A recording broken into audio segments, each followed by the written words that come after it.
STV 상생방송 좋아요, 구독 눌러주세요. 안녕하세요.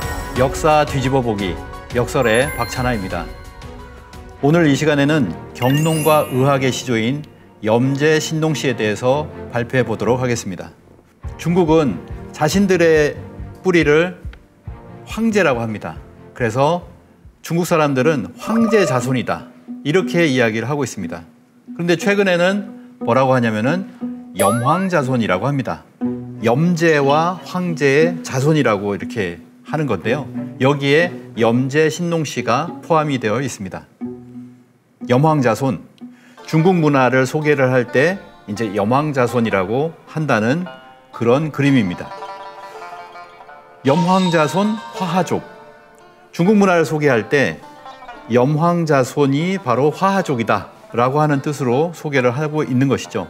자, 이 염황 자손이란 무엇이냐? 그 소개 글을 보면 염황 자손은 중국인의 지칭이다, 스스로 부르는 이름이 바로 염황 자손이라고 하는 겁니다. 염은 염제 신농을 얘기하고 황은 황제 헌원을 가리킨다. 염황 두제는 중화민국의 시조로 여겨진다. 전설에 따르면 이들은 같은 부족에서 나왔으나 이후 각각 다른 두 적대 부족의 우두머리가 되었고 결국 황제가 염제를 물리쳤다. 두 부족은 점차 융합되어서 화하족을 이루게 되었다. 한나라 이후에는 한족이라 불리게 되었다라고 해서 이 한족, 화하족의 그 뿌리가 되는 것을 염황자손이라고 이렇게 이야기를 하고 있습니다. 그러면서 뭐냐면은 이 염제 신농과 황제가 불악연맹을 맺었다라고 하는 것을 이야기하고 있습니다. 이것은 뭐 뒤에서 말씀드리겠지만 잘못된 부분이죠. 사기 오제본기에 따르면 신농씨는 동쪽으로 세력을 넓히려다가 판천에서 황제와 싸워 패했다라고 하는데요. 황제와 합작하여 치우를 물리친 다음에 불악을 이끌고 황하유역으로 진출하여 오랫동안 생활하며 종족을 키웠다라고 합니다. 염제 신농씨와 황제가 맺은 불악연맹은 화하족의 주요 구성원이 되었고 화하족은 그 뒤에 한족으로 변화했다. 그래서 한족의 후손을 염황자손이라고 부르는 것이다 라고 했는데요. 실제적으로 염제 신농과 황제의 헌원은 연대가 500년이 맞지가 않습니다. 그래서 이 불악연맹이라고 하는 것은 성립이 될 수가 없는 것이죠. 뒤에서 한번 알아보도록 하겠습니다. 자, 이러한 관념은 중화인민공화국 설립 이후 다소 침체되었다가 1970년대 후반부터 개혁개방 정책과 함께 이것을 주창한 사람이 누구시냐? 곽말약이라고 합니다. 이 곽말약이 화하족은 염황의 자손이다 라고 서술하면서 뿌리찾기 열풍이 불을 지피게 되었다라고 합니다. 그래서 80년대 중반부터는 이 염황자손이라고 하는 용어가 다량으로 유통되어서 보편화, 대중화되기 시작했다라고 하는 것이죠. 80년대 중반입니다. 그리고 나서 뭐냐면 염황 이재상, 보신 적 있으실 겁니다. 하남성 정주시에 있는데요. 거대한 그 상을 만들었어요.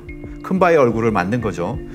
하남성 정주에서 뭐 한 30km 정도 가면은 여기에 20년에 걸친 작업 끝에 2007년에 완성이 되었다라고 하는 거예요. 그러면 언제 작업을 했습니까? 작업을 한 게 1980년대 후반이 되겠죠. 염황자손이라고 하는 것을 이제 대중화를 하면서 이것을 시작을 해서 염황 이제의 큰 바의 얼굴을 만들었다라고 하는 거죠. 그리고 그 앞에 보면은 또 이 염황 이제 조각상이 있습니다. 자, 이제는 뭐냐면 중국은 자신들은 염황 자손이라고 하는 것을 밖에 전 세계에다 공표를 하는 거예요. 자, 2017년 샌프란시스코의 광장인데요. 여기도 보면 염황 자손이다 이렇게 나오죠. 해외의 염황 자손 이렇게 나옵니다. 해외에 있는, 우리도 이제 해외 동포가 있잖아요. 그러니까 이 중국의 그 해외 동포들이 있는데 염황 자손이라고 한다라고 하는 거예요. 또 하나는 뭐냐면 대만의 친중적인 마잉주 총통이 있습니다. 마잉주 전 총통은 2023년 중국을 방문할 때, 그리고 2024년 대만에 도착했을 때 이렇게 얘기합니다. 양안인민 모두 중국인이고 다 염황 자손입니다. 우리는 모두 염황의 자손이며 중화민족입니다. 이렇게 주장을 하는 거죠. 이렇게 생각을 하고 있다라고 하는 겁니다. 염황자손이다. 2025년 역시나 마찬가지로 염황자손이라고 해외에서 이렇게 써 있습니다. 자, 해외 염황자손이라고 되어 있죠. 이러한 해외에서도 이러한 축제를 벌이고 있다라고 하는 겁니다. 염황자손. 근데 이제는 뭐냐면은 염황 중화 3조라고 해서 염황에다가 치우천왕을 붙입니다. 그래서 염황치자손, 염황 3조라고 이렇게 이야기를 하고 있습니다. 1992년 중국의 역사학자 임창한은 2500년 동안 억울한 누명을 쓰고 있는 치우의 명예를 회복해야 한다라면서 이 제안을 하게 되는데요. 3조 문화를 제안을 합니다. 그래서 처음으로 치우를 중화민족의 조상으로 삼게 되는데요. 이 중앙에서 임창하의 제안을 받아주어 가지고 2008년 북경 올림픽 직전에 이 탕록에다가 염제, 황제, 치우 3조상의 조각상을 세우게 되는데 그 대표적인 것이 뭐냐면 중화 3조당입니다. 자, 이 중화 3조당은 3조를 모시고 있다라고 하는 거잖아요. 그래서 중앙에 황제 헌원이 있고요. 왼쪽에 치우천왕, 그리고 오른쪽에 염제신농을 모셔 놓았다라고 하는 거죠. 자, 이렇게 해서 그들은 처음에는 황제 헌원의 자손이다 이렇게 이야기를 했다가 이제 염제신농을 포함해서 염황자손이다 이렇게 이야기를 했다가 지금은 뭐냐면은 염황치 자손이다 이렇게까지도 이야기를 하고 있다라고 하는 겁니다. 결국은 뭐냐면 중국은 배달의 성인 제왕들을 전부 다 자신들의 조상으로 편입을 시키고 있는 것이죠. 그러면서도 뭐냐면 이 염제신농을 소의 머리, 우두인신이라고 합니다. 여기 보시면은 소의 머리에 사람의 몸을 하고 있는 우두인신으로 왜곡시켜 놓았다. 또 다른 말로는 그냥 사람이 아니라는 거예요. 신인이다 라고 하는 것을 좋게 표현하면 그렇게 될 수가 있겠습니다. 자, 그래서 오늘은 이 경농과 의학의 시조인 염제신농씨에 대해서 알아보도록 하겠습니다. 사망의 머리에는 세 분이 계시죠. 사망 오제라고 했을 때 사망에는 세 분이 있는데 그 중에 복희씨가 있어요. 그리고 신농씨가 있는데 이 복희와 신농은 고정입니다. 모든 문헌에서 사망은 누구냐라고 했을 때 복희와 신농, 그 다음에 뭐 황제냐, 여와냐, 수인이냐, 추경이냐, 공공이냐 이걸 따질 뿐이지 복희와 신농은 사망에 해당된다. 이 중원에서 주장하는 것은 뭐냐면 바로 동이족이지만 복희와 신농을 얘기하고 있다라고 하는 겁니다. 복희는 동이족이다. 우리가 분명하게 봤잖아요. 그런데 이 염제신농의 경우에는 동이족이다 라고 하는 말을 적고 있지 않아요. 바이두백과를 한번 볼까요? 자, 여기 보시면 염제는 중국 상고 불학의 수령이다. 보이시죠? 염제신농씨는 중국 상고의 불학의 수령이다. 이렇게 이야기를 적고 있지 동이족의 수령이다. 이렇게 적고 있지 않습니다. 요게 이제 비교되는 부분이죠. 우리가 잘 알고 있는 태오복희 씨는요. 이렇게 적혀 있습니다. 그들 스스로가 동이족의 수령이다. 이렇게 적어놨잖아요. 근데 염제신농씨는 뭐냐면 중국 상고 불학의 수령이다라고 하면서 동이족인 것을 슬쩍 빼고 있는 것이죠. 왜냐하면 염황자손이라고 하는 것을 어떻게 보면은 주장을 해야 되기 때문이라고 생각이 됩니다. 자, 이 염제신농씨는 약왕이라고 합니다. 약의 왕이다. 신농대제라고 불리고요. 그리고 약의 왕 또는 오곡왕이라고 합니다. 우리가 농경과 의학의 시조라고 했잖아요. 그러니까 약왕이나 또는 오곡의 왕이다 이렇게 불린다라고 하는 거죠. 자, 신농씨는 호북성 수주 열산 사람으로 상고시대 불학연맹에 이름난 수령이다. 이게 중국 인물사전에 나와 있는 내용입니다. 중국에서 주장을 하는 내용이에요. 강수에서 태어났기 때문에 성을 강이라고 했습니다. 진에서 살다가 곡부로 옮겼다는 설이 있다. 그는 중국 고대 전설시대에 불을 다스렸던 신으로 염제, 염이라고 하는 것은 불화자가 2개가 들어가 있거든요. 염제라고도 부른다. 적재열산씨라고도 부른다. 황제와 더불어서 중국인의 시조로 받들어지고 있다라고 합니다. 자, 그러면 이분의 행적은 무엇이냐? 바로 의학, 그리고 쟁기와 보습, 도기, 활을 발명을 했다. 처음으로 시장을 열었다라고 알려지고 있습니다. 자, 전설에 따르면 140여 년간 재위했다고 하며 백성을 위해 수많은 약초를 맛보았는데 맹독 성분을 가진 단장초를 맛보아 중독이 되어서 죽었다라고 합니다. 수많은 약초를 맛보아 가지고 자, 이것은 간에 좋다, 이거는 어디 위에 좋다, 이런 그 약초들을 스스로 자기 몸으로 체득을 해서 이게 백성들에게 의학을 의수로 베풀었다라고 하는 거죠. 그런 어떤 희생의 정신이 있습니다. 중국 상고 시대의 임금이고 그는 온갖 풀을 맛보아서 따뜻하게 하고 차게 하는 성질을 알아 의서인 신농 본초를 지었다라고 전해지고 있습니다. 또 8개를 부연하여서 64개를 만들었고 후일 곡부로 옮긴 후에는 저자를 세워 재물을 유통시켰으며 오현금을 만들었다라고도 전하고 있습니다. 자, 그래서 핵심이 뭐냐면 경농과 의학의 시조라고 하는 거예요. 그러면 과연 중국은 이를 시조로 받들고 있는데 과연 이 염제신농씨는 어떤 분이시냐? 자, 배달국으로 가보도록 하겠습니다. 배달국에는 18명의 환웅천왕이 있잖아요. 이 중에서 8번째 안부련 환웅 시절이 있습니다. 안부련 환웅. 자, 이 시절에 누가 계시냐면은 바로 이 염제신농의 아버지가 계세요. 이 아버지가 누구냐? 소전입니다. 아버지 소전. 그래서 염제는 소전지자다. 소전의 아들이다. 이건 뭐 회남자라든지 시츠쿤이라든지 중국의 문헌에 다 이렇게 나와 있어요. 염제의 아버지는 소전이라는 겁니다. 그럼 중요한 것은 뭐냐면 이 소전이 어디 출신이냐라고 하는 겁니다. 소전은 고시씨의 반계 자손이며 웅씨족 출신이다.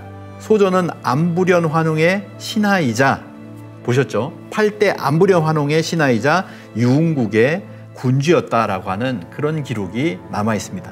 다시 정리를 하면 자, 웅씨족에서 갈려나간 후손 중에서 소전이 있었습니다. 안부련 환웅 말기에 소전이 명을 받았어요. 안부련 환웅의 명을 받았다라고 하는 거죠. 그래서 강수로 갑니다. 강수에서 군병을 감독하는 그런 역할을 했다라고 하는 거예요. 강수에서 군병을 감독하는 역할을 안부련 환웅께서 명을 내렸다라고 하는 거죠. 바로 동이족이라고 하는 겁니다. 자, 그래서 이 강수에 안착한 소전 씨에게서 아들이 태어나는데 그게 바로 신농 씨라고 하는 거죠. 그렇게 되면 이 강수에서 강씨가 된 거죠. 후대 중국 기록에서 신농 씨가 우두인신의 모습으로 묘사된 것은 그가 환웅의 우가 고시 씨의 후예였기 때문으로 보인다고 이제 정경희 교수는 이렇게 추정을 하고 있습니다. 왜 이렇게 우두인신으로 만들어 놨을까라고 하는 그 부분인데요. 우가가 아니었을까라고 이제 추정을 하고 있는 것이죠. 자, 환단고기의 내용을 한번 보도록 하겠습니다. 신농은 열산에서 창업을 하셨는데 열산은 열수가 흘러나오는 곳이다. 신농은 소전의 아들이시고 소전은 소호와 함께 모두 고시 씨의 반계 자손이시다. 당시 백성이 정착하여 각기 생업에 종사하여 점차 인구가 증가하였다. 곡식과 삶을 많이 생산하고 각종 의학과 치료법도 점점 갖추어지자 한낱의 시장을 열어서 교육을 하고 돌아갔다라고 합니다. 자, 염제신농은 강씨입니다. 그 아버지가 신농의 아버지가 소전이잖아요. 이 소전이 안부련 환웅 때 명을 받아서 강수 지역에 있었죠. 그렇기 때문에 여기에서 강씨가 나오게 되었다라고 하는 거예요. 그래서 강신농이라고 합니다.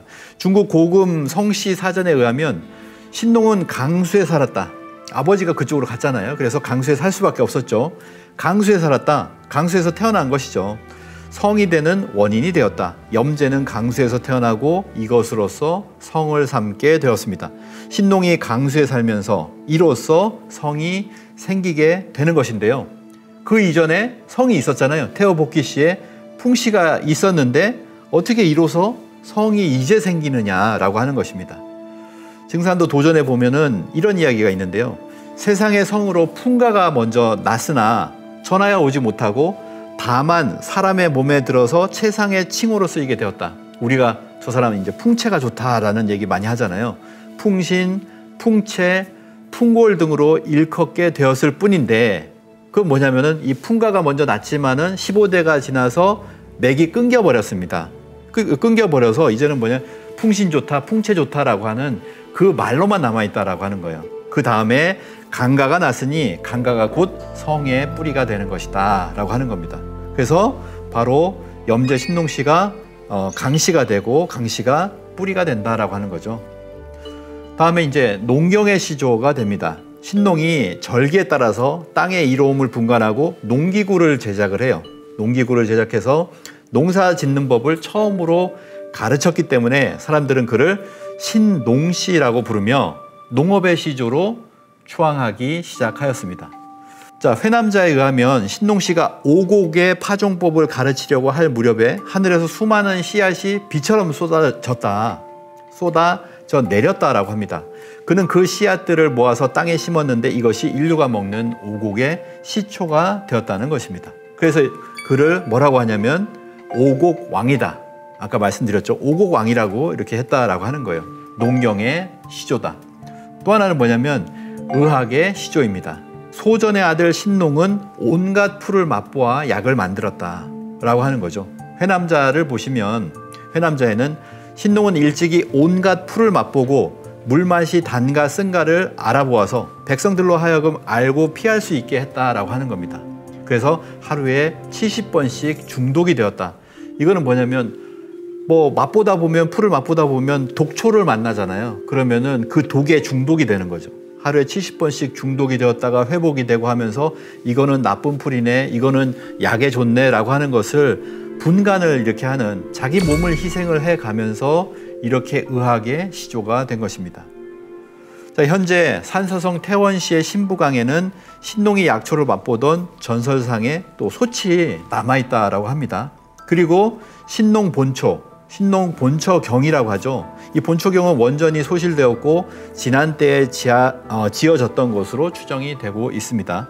신농이 직접 저술한 것은 아니지만 신농이라는 이름을 붙이는 것은 뭐냐면 신농에 의해서 뭔가 이런 그 의학의 방법들, 의술들이 전수가 되어서 그 책에 이제 녹여나지 않았을까 이렇게 생각을 해볼 수가 있습니다. 또 하나 신농은 교역의 신이다 이렇게 이야기를 합니다. 시장 제도를 처음으로 실시를 했죠. 자, 신시봉기를 보면 염제 신농씨의 통치 아래 백성들은 정착을 하여 각기 생업에 종사하면서 점차 인구가 증가하였다. 곡식과 삶을 많이 생산하게 되어 먹을거리와 옷가지가 풍족하게 되었다라고 하는 거죠. 각종 의학과 치료법을 또 점점 갖추게 되었습니다.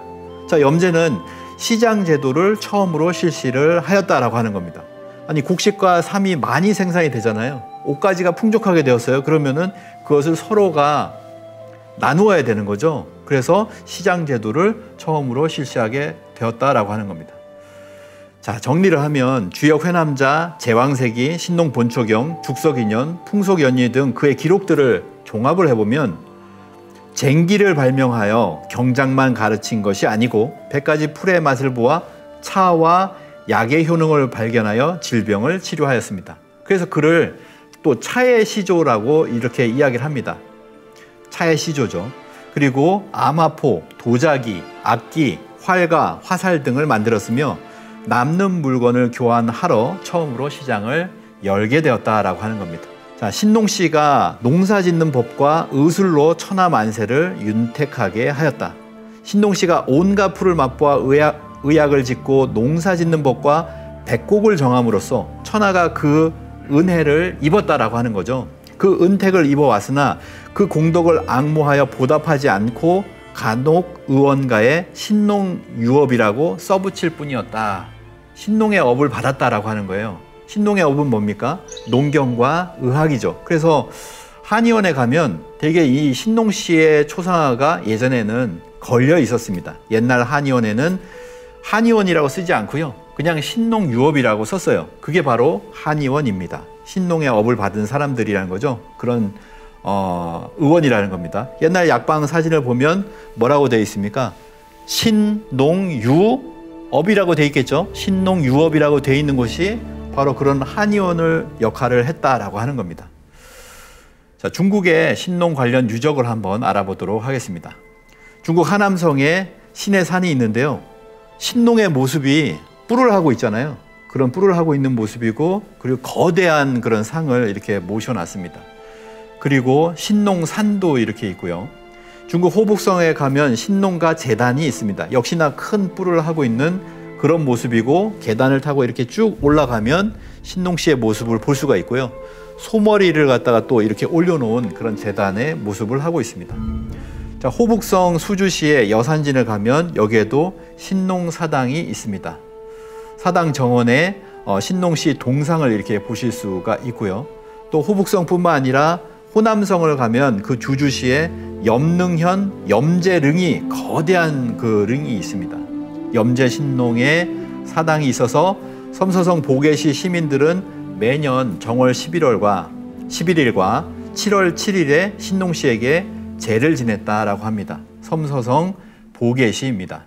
자, 이 섬서성 보게시에 염제 신농 사당이 있는데요.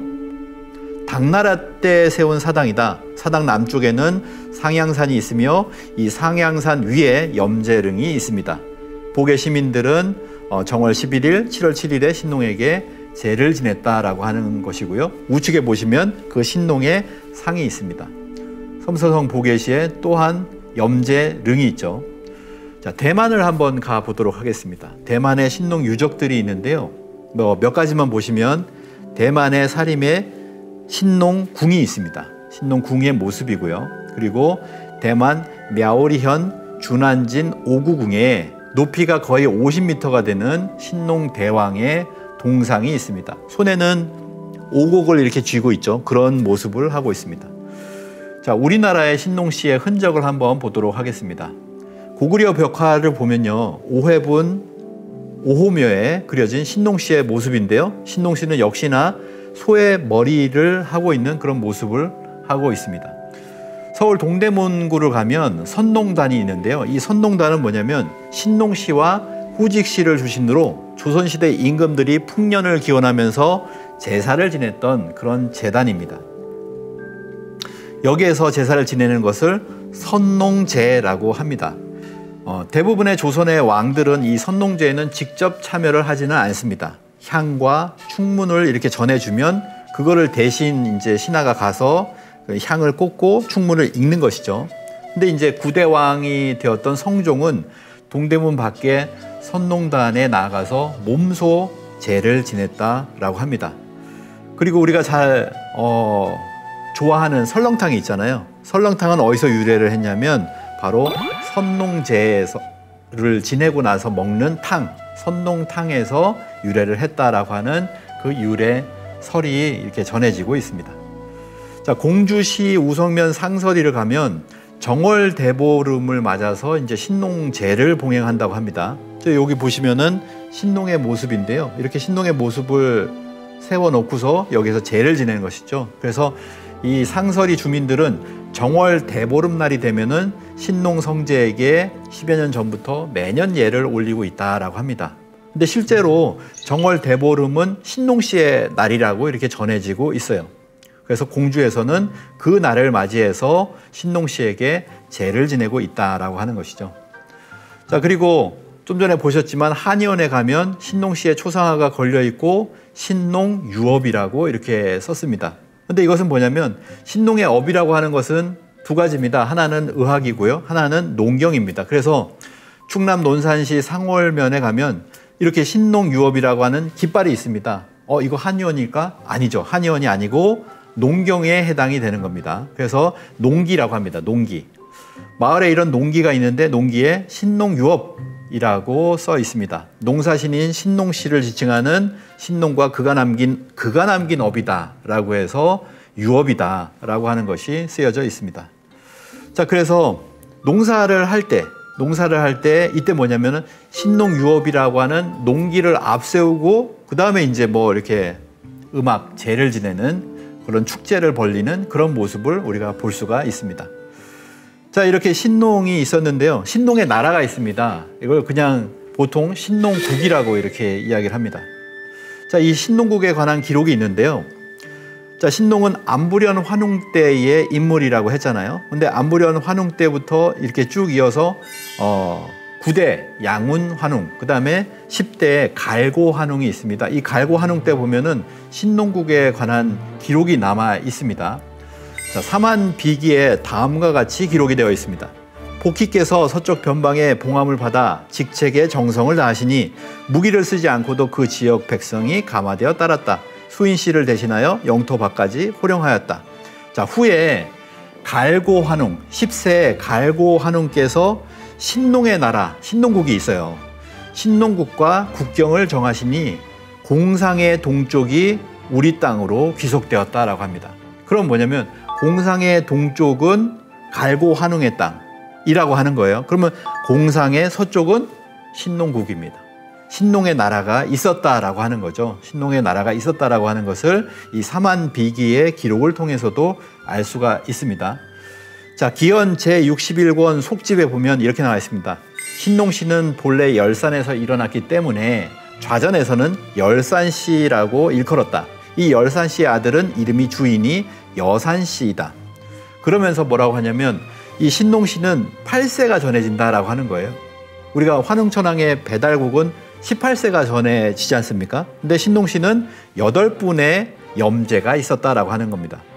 8분의 염제가 있었는데 530년간 천하를 다스린 뒤에 헌원씨가 황제 헌원이 일어나게 되었다라고 하는 거죠. 그래서 여기서도 보면 알 수가 있듯이 염제 신농시하고 황제 헌원하고는 500년 이상이 차이가 나는 겁니다. 그 계보를 한번 보도록 하면요. 제1대 염제 신농.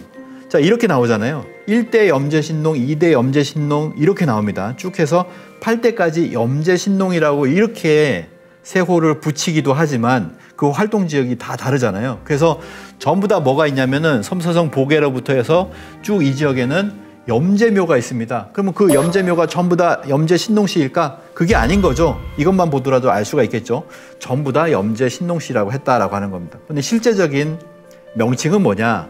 1대가 초대가 염제 신농시고요. 2대부터는 염제 제임괴, 그다음에 염제 제승, 염제 제명, 그다음에 염제 제직, 염제 제리, 그다음에 염제 제애, 그다음에 염제 제유망입니다.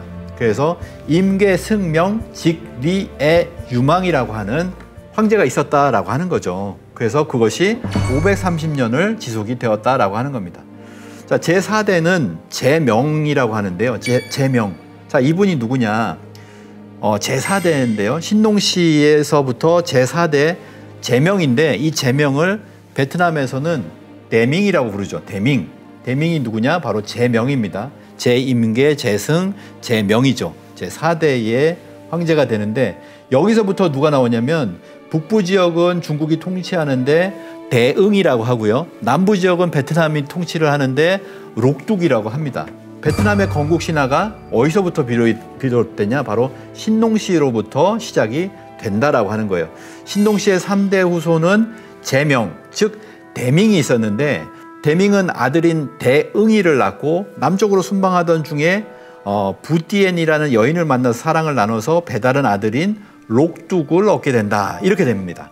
그래서 둘이 나왔잖아요. 두 명의 아들에게 권력을 나눠주는데 첫째 아들인 대응이는 중국을 통치하게 되고요. 둘째 아들인 록둑은 남부 지역의 베트남을 통치하게 된다라고 하는 그런 이야기가 지금 건국신화로서 전해지고 있거든요. 그건 뭐냐면 베트남도 염제 신농시에서부터 비롯되었다라고 하는 겁니다.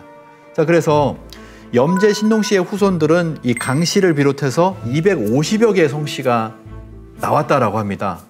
그리고 중국과 대만, 홍콩 외에도 인도네시아, 좀 전에 보셨듯이 베트남, 필리핀 등 동남아 일대에 널리 퍼져서 살고 있다라고 합니다.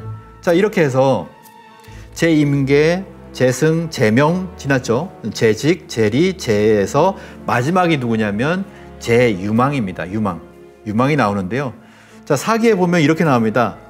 자, 이 세쇄라는 말이 나와요. 이건 뭐냐면 신농시의 후대 자손의 도덕이 쇠퇴하고 이제 엷어졌다라고 하는 그런 뜻입니다. 그러니까 염제 신농시 그 자신을 가리키는 것이 아니고 8대로 지나서 그 말미에 있었던 유망시, 제유망시 때가 이때 도덕이 쇠퇴했다라고 하는 거거든요.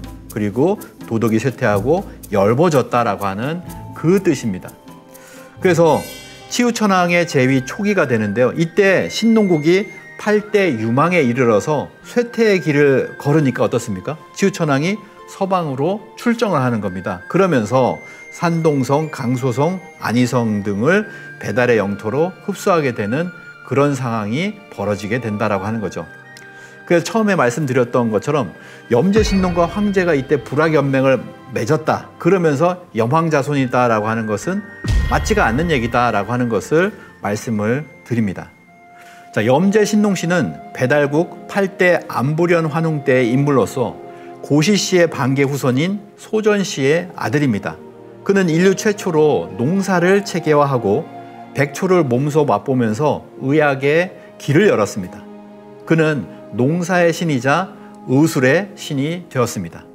그분 스스로 건강을 돌보지 않으면서도 백성들의 생명을 살리고 온몸을 던진 희생의 상징이었습니다. 신농시는 그래서 한의학의 시조이면서도 또한 중의학의 뿌리가 되었습니다. 동시에 성씨 문화의 시작을 연 강씨의 시조이기도 하고요. 인류 최초의 성씨 전통을 세우신 분이기도 합니다. 오늘날 우리는 이분의 은혜를 잊고 살고 있습니다. 단지 전설로 과거의 이름으로만 기억해서는 안 됩니다. 이제는 그분의 유업, 신농유업이라고 했잖아요. 이 신농의 실제적인 유업을 되새기고 뿌리를 잊지 않는 삶, 정체성을 바로 세우는 삶으로 응답해야 할 때입니다. 감사합니다.